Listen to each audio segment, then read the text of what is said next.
آپ کی محبت کا پیغام مجھ کو مل گیا، میں نے پڑھ لیا، مجھے بہت خوشی ہے کہ آپ میرے بارے میں حسن ظن رکھتے ہیں۔ اللہ تعالیٰ آپ کے حسن ظن میں اور زیادہ سے زیادہ اضافہ فرمائے، اور مجھ سے اپنے دین کے کاموں کے اندر مشغول کرنے کی مجھے توفیق عطا فرمائے۔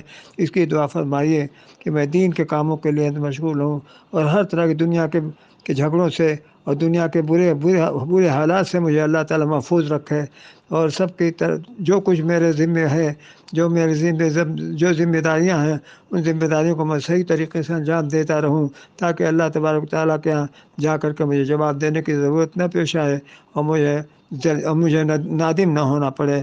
اللہ تعالیٰ سے آپ دعا کریے میرے لیے، میں آپ کا بہت شکر گزار ہوں۔ السلام علیکم ورحمۃ اللہ وبرکاتہ۔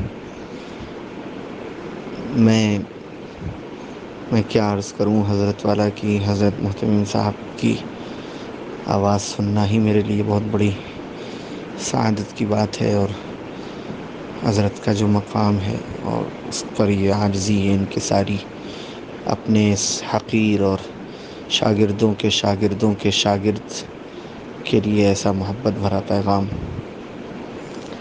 بس میرا رواں آپ کا شکر گزار ہے کہ آپ نے حضرت کی آواز سنوا دی۔ جزاکم اللہ خیرا وبارک اللہ فیکم۔ میرا بھی نہایت عاجزانہ سلام عرض کر دیجیے اور دعاؤں کی گزارش کر دیجیے۔ میں قدم قدم پر اپنے بڑوں کی دعاؤں اور توجہ کا مستحق ہوں۔ السلام علیکم ورحمۃ اللہ وبرکاتہ۔